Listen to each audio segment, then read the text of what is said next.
मैं सभी राज्य सरकारों से निवेदन करता हूं और आप जो देख रहे हैं आपसे भी निवेदन करता हूं, इस वीडियो को अपने सांसदों को भेजिए, विधायकों को भेजिए। अगर आपका कोई जान पहचान वाला आईएएस है, आईपीएस है, जज है, उसको भेजिए।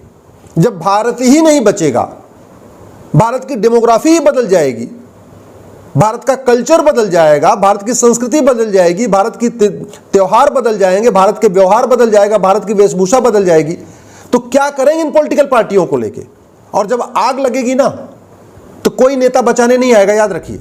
आज के अखबार में खबर आई है कि रोहिंग्या और बांग्लादेशी घुसपैठिए पहले बंगाल आते हैं, बंगाल में वहां आधार बनवाते हैं, उसके बाद वो गाजियाबाद आ गए और गाजियाबाद में आके उन्होंने आधार में अपना एड्रेस चेंज करा लिया और गाजियाबाद में कबाड़ का काम कर रहे हैं।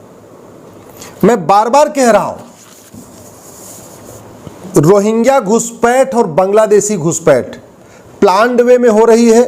भारत की डेमोग्राफी बदलने के लिए हो रही है। डेमोग्राफी बदल चुकी है।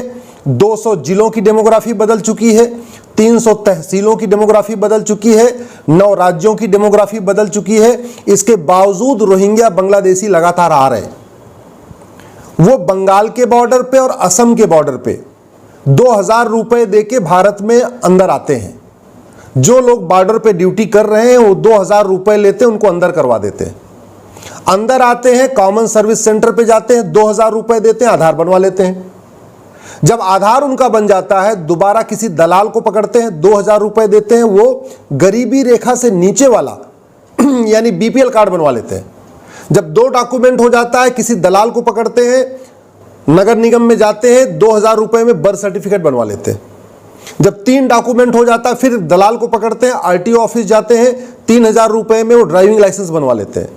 और जब 4 डॉक्यूमेंट हो जाता है, फिर वो वहां के लोकल लीडर को पकड़ते हैं, पार्षद को और प्रधान को, या जो जिसको विधानसभा का चुनाव लड़ना है या पार्षद का चुनाव लड़ना है, प्रधान का चुनाव लड़ना है, उसको पकड़ते हैं और फिर उसके माध्यम से वोटर आईडी बनवा लेते हैं। यानी 10 से 12,000 रुपए में रोहिंग्या और बांग्लादेशी घुसपैठिए भारत में आ जाते हैं और 5 डॉक्यूमेंट बनवा लेते हैं। और 5 डॉक्यूमेंट बनवाने के बाद भारत के टैक्स पेयर के पैसे से सारी सरकारी योजनाओं का लाभ लेते हैं। केंद्र सरकार की कम से कम 200 योजनाएं चल रही हैं गरीबों के लिए, राज्य सरकारों की भी बहुत सारी योजनाएं चल रही हैं। और उनका तो चूंकि नाम मुस्लिम पे है, तो बाकायदा जो माइनॉरिटी वाली स्कीम है केंद्र की और राज्य की, उसका भी लाभ उठाते हैं। फ्री का चावल ले रहे हैं, फ्री की दाल ले रहे हैं, फ्री का तेल ले रहे हैं। कुछ राज्यों में तो फ्री में बिजली भी ले रहे हैं, फ्री में पानी भी ले रहे हैं, फ्री में मकान भी ले रहे हैं, फ्री में कपड़ा भी ले रहे हैं, फ्री में उनकी पढ़ाई है और इसके अलावा उनके बच्चों को वजीफा भी मिल रहा है। मैंने 2017 में पीआईएल फाइल किया था, उस समय कहा था कि 5 करोड़ रोहिंग्या और बांग्लादेशी भारत में आ चुके हैं। अब तो 2023 आ चुका है, निकाले एक भी नहीं गए। आज तक कोई रोहिंग्या बांग्लादेशी नहीं निकाला गया 2017 के बाद से। हाँ, आ रहे हैं, रेगुलर आ रहे हैं, म्यांमार से भी आ रहे हैं, बांग्लादेश से भी आ रहे हैं, असम के बॉर्डर से भी आ रहे हैं, बंगाल के भी बॉर्डर से आ रहे हैं। और आके वही पुराना खेल, वहां से बंगाल में घुसते हैं, वहां से बस में बैठते हैं एज ए टूरिस्ट और दिल्ली आके बस उनको पहुंचा देती है, जम्मू पहुंचा देती है, हरियाणा पहुंचा देती है, गुजरात पहुंचा देती है, केरल पहुंचा देती है, कश्मीर पहुंचा देती है। इतना बड़ा प्लान्ड वे में खेल हो रहा है। घुसपैठियों ने पर्शिया को ईरान बना दिया, घुसपैठियों ने कुंभा को काबुल बना दिया। ये अवैध जो घुसपैठिए हैं, ये एक तरीके से प्लान्ड वे में आ रहे हैं, भारत को बर्बाद करने के लिए आ रहे हैं। घुसपैठियों ने ही फ्रांस को 3 महीने जलाया, इसके बाद भी हमारी आंख खुल नहीं रही है। घुसपैठ हमारी राष्ट्र की सुरक्षा के लिए खतरा है और राष्ट्र की सुरक्षा के लिए जो खतरा है उससे निपटने के लिए हमारे पास एक कानून है, उसको कहते हैं एनएसए, नेशनल सिक्योरिटी एक्ट। लेकिन कोई भी राज्य सरकार घुसपैठियों के खिलाफ एनएसए नहीं लगा रही है। घुसपैठ हमारी एकता अखंडता के लिए बहुत बड़ा खतरा है और एकता अखंडता के लिए जो खतरा होता है उससे निपटने के लिए हमारे पास कानून है यूएपीए। कोई भी राज्य सरकार घुसपैठियों के खिलाफ यूएपीए नहीं लगा रही है। घुसपैठ एक ऑर्गेनाइज क्राइम है, संगठित अपराध है, उसमें कई लोग शामिल होते हैं। कोई उसको आधार बनाता है, कोई राशन कार्ड बनाता है, कोई पैसा देता है, कोई बस मुहैया उपलब्ध कराता है, कोई उसको राशन उपलब्ध कराता है, कोई उसको जाके झुग्गी बनवाता है। ऑर्गेनाइज्ड क्राइम है पूरा, बाहर से फंडिंग होती है। इसके बावजूद न घुसपैठियों पे गैंगस्टर एक्ट लग रहा है, न घुसपैठियों के मददगारों पे गैंगस्टर एक्ट लग रहा है। घुसपैठ एक तरीके से इनडायरेक्ट वॉर है, अप्रत्यक्ष युद्ध है। इनडायरेक्ट वॉर से निपटने के लिए हमारे इंडियन पिनल कोड में एक सेक्शन 121 है, उसको कहते हैं वेज वॉर, जिसमें आजीवन कारावास की सजा का प्रावधान है। लेकिन कोई भी राज्य सरकार घुसपैठियों और उनके मददगारों के खिलाफ सेक्शन 121 इंडियन पिनल कोड का उपयोग नहीं कर रही है।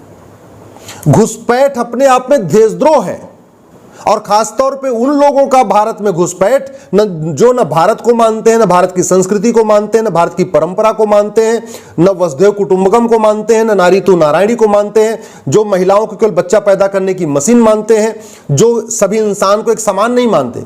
ऐसे लोगों को घुसपैठ कराना और ऐसे लोगों का घुसपैठ करना यह देशद्रोह है। लेकिन न घुसपैठियों पे देशद्रोह की धारा लग रही है, न घुसपैठियों के मददगारों पे देशद्रोह की धारा लग रही है। ऐसे घुसपैठ नहीं रुकेगी। हमने केरल को जलते हुए देखा है, बंगाल को जलते हुए देखा है, कश्मीर को जलते हुए देखा है, अभी दिल्ली में दंगा हुआ था उसको देखा है, अभी मणिपुर जल रहा है घुसपैठियों के कारण देखा है, फ्रांस जला है 3 महीने हमने देखा है। इसके बावजूद घुसपैठ पे कोई भी राज्य सरकार गंभीरता के साथ काम नहीं कर रही है। न तरीका यह है कि अगर घुसपैठियों पे और उनके मददगारों पे एनएसए लगाया जाए, यूएपीए लगाया जाए, गैंगस्टर एक्ट लगाया जाए, सेक्शन 121 इंडियन पिनल कोड यानी वेज वॉर लगाया जाए, section 124A Indian penal code यानी देशद्रोह की धारा लगाया जाए, घुसपैठ रुक जाएगी, 100% रुक जाएगी। कोई भी घुसपैठियों का आधार नहीं बनाएगा अगर एक बार हमने ये 5 कानून लगा दिए।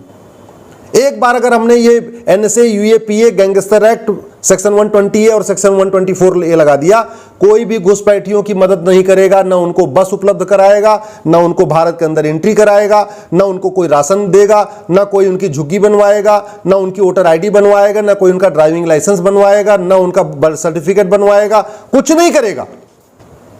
लेकिन कानून लगाना पड़ेगा। तू मैं करने, आरोप प्रत्यारोप करने, नूरा कुश्ती करने, बतौलेबाजी करने, घुसपैठियों का वीडियो शेयर करने, घुसपैठियों पे आग लगाने के बाद वो आगजनी की घटना को शेयर करने से घुसपैठ नहीं रुकेगी भैया। मैं बार बार कह चुका हूं, 1000 बार कह रहा हूं, फिर कह रहा हूं। ये घुसपैठ इतनी गंभीर समस्या, आप सोचिए जरा। बंगाल में वो बनाते हैं, बंगाल में घुसते हैं, बंगाल में आधार बनवाते हैं और गाजियाबाद पहुंच जाते हैं और आके फिर अपना यहां पे वोटर आईडी चेंज कराने, आधार में नाम चेंज करा लेते हैं। नाम बदल जाएगा, उसके बाद तो फिर एक ही डॉक्यूमेंट बनना है, एक बना उसके बाद तो दूसरा, तीसरा, चौथा, पांचवा बनता चला जाएगा। मैं सभी राज्य सरकारों से निवेदन करता हूं और आप जो देख रहे हैं आपसे भी निवेदन करता हूं, इस वीडियो को अपने सांसदों को भेजिए, विधायकों को भेजिए, अगर आपका कोई जान पहचान वाला आईएएस है, आईपीएस है, जज है, उसको भेजिए। जब भारत ही नहीं बचेगा, भारत की डेमोग्राफी ही बदल जाएगी, भारत का कल्चर बदल जाएगा, भारत की संस्कृति बदल जाएगी, भारत की त्योहार बदल जाएंगे, भारत के व्यवहार बदल जाएगा, भारत की वेशभूषा बदल जाएगी, तो क्या करेंगे इन पॉलिटिकल पार्टियों को लेके? और जब आग लगेगी ना तो कोई नेता बचाने नहीं आएगा, याद रखिए।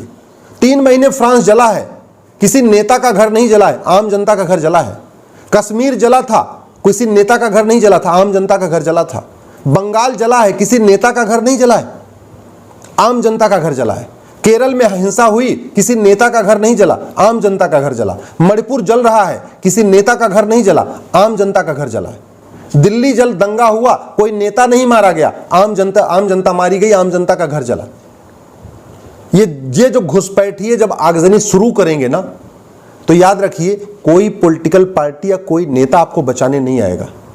लेकिन अगर कानून आज हमने उपयोग कर दिया, अगर इंडियन पिनल कोड में एक नया चैप्टर जोड़ दिया जाए, ऑफेंस रिलेटिंग टू इन्फिल्ट्रेशन, और सभी देश के पुलिस कप्तान को डायरेक्शन चला जाए कि जो घुसपैठिया मिले और जो घुसपैठियों की मदद करता हुआ मिले, जो घुसपैठियों का ड्राइविंग लाइसेंस बनाए, वोटर आईडी बनाए, बर्थ सर्टिफिकेट बनाए, आधार बनाए, जो भी उनकी मदद करे, उनको बस उपलब्ध कराए, उनको भोजन उपलब्ध कराए या उनके लिए झुग्गी बनवाए, जो चाहे वो ऐसे थानेदार हो, चाहे हवलदार हो, चाहे सिपाही हो या कोई नेता हो, उसके खिलाफ आप नेशनल सिक्योरिटी एक्ट लगाइए, यूएपीए लगाइए, गैंगस्टर एक्ट लगाइए, वेज वॉर यानी सेक्शन 121 लगाइए और सेक्शन देशद्रोह यानी सेक्शन 124A लगाइए।